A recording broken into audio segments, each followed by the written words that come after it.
Well, it's 14 degrees and it snowed. Yep. How about we go talk about buying your first bike?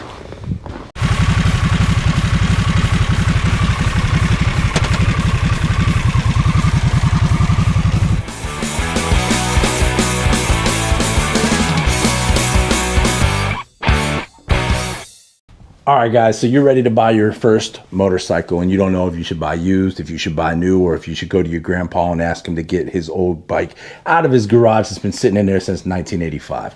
Probably let that one lie. But here's 4 tips on buying a bike. These are my opinions. This is my experience. If you don't like them, go ahead down in the comments and put your own opinions and put your own preferences. All right, tip number 1, stop taking advice from other people. Do your due diligence. Get on the internet, TikTok, Facebook, Instagram, the Harley-Davidson website, the Indian website, Kawasaki website.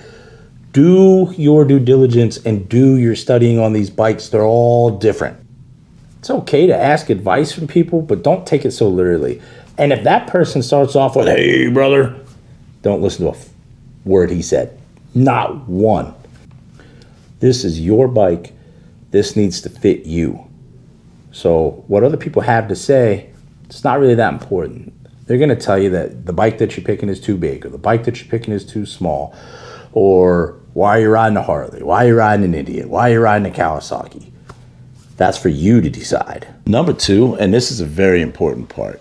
So when you buy a bike from what you see on the show floor. You're like, man, I think I'm going to like that because the handlebars are up or the handlebars are down or a specific engine. Once you start riding that bike, you are going to realize that, hey, maybe this isn't what I wanted. Maybe I didn't want the handlebars up. Maybe I didn't want the handlebars down. So make sure that you're buying a bike that's customizable. So if those things happen, you can raise the handlebars, lower the handlebars, or do whatever you need to do to it to make it fit you. Number 3, buy the bike right. What I mean by that is, if you go in to buy a new bike, do not be going in there and adding an exhaust and, big tall handlebars. Learn how to ride the thing before you start doing that.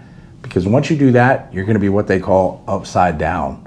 Then you're never going to get out of that bike. So if you did buy a bike that's too small or a bike that didn't fit you, now you're stuck in it. And then that's when people sort of get tired of it.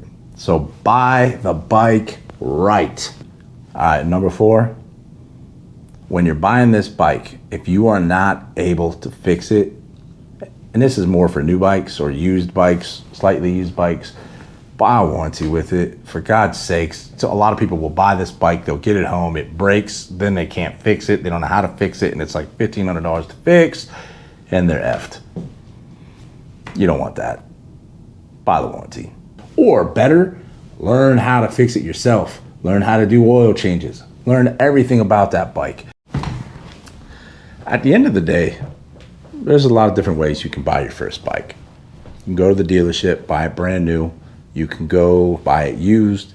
You can go to Craigslist and buy one off there, or Facebook Marketplace. Great thing about a $2,500 bike, it's always worth $2,500. So there's really no wrong way that you can go buy a bike. And I don't believe that there is the wrong bike for a beginner. Just know that the bigger the bike, the longer it's going to take to ride that thing. And stay off leader bikes. You don't really want one of those, probably die. So thanks for watching. Hit that like and subscribe button and ride till you fly. See you next week.